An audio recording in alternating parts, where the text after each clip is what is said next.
What's up, everyone? This is Sequoia Blue. Welcome back to the Bloggers Podcast. And today I want to tell you a story that's going to challenge the way you see Thanksgiving.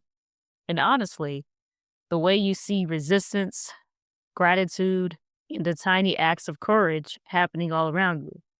We're diving into a true story, a story about a woman named Georgia Gilmore, a woman who didn't carry a protest sign, didn't give a speech on a big stage, didn't ask for spotlight nor applause. But from her kitchen, she helped fuel one of the greatest civil rights movements of all time. Montgomery, Alabama, 1955.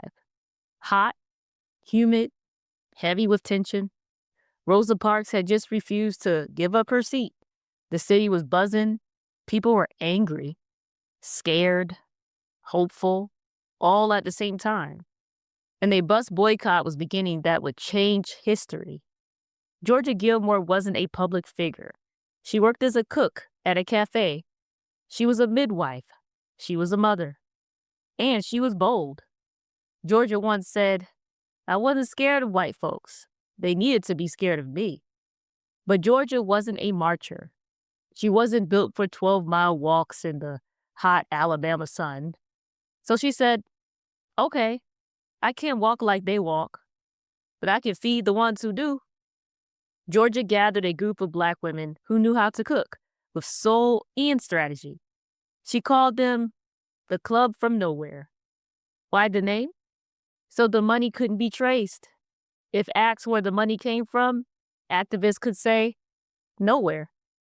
These women fried chicken, baked pies, made greens, biscuits, pound cakes. They sold plates out of beauty salons, barbershops, and homes. Every week, Georgia delivered envelopes of cash to Dr. King and other leaders. Money that kept carpools running. Money that fed activists. Money that made the boycott sustainable. Her kitchen became a strategy center, a place where food and freedom met. Here's your perspective shift. Thanksgiving isn't always about a turkey on a table.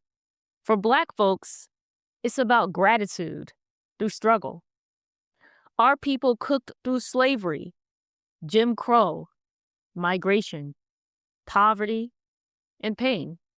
Food symbolized survival and hope. Georgia didn't cook for a holiday. She cooked for liberation. Her sweet potato pies helped fuel one of the most important movements in American history. Georgia lost her job for testifying honestly about discrimination. So she turned her kitchen into a full-time restaurant. Her home became a gathering place for civil rights organizers. Her food fed the weary, the hopeful, the visionary. In a full circle moment, the day Georgia passed in 1990, she had been cooking greens and pies for visitors attending a civil rights commemoration. She served into her final breath. Here's a challenge I want to leave with you today. What if Thanksgiving isn't about celebrating a myth, but honoring the people who made it possible for us to gather at all?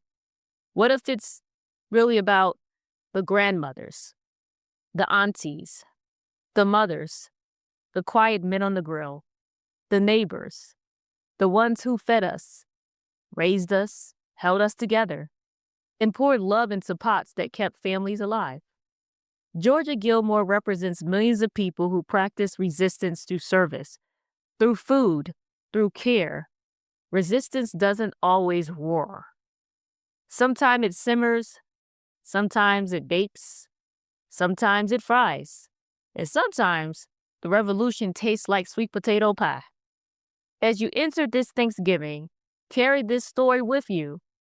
Georgia's story, your family's story, our story.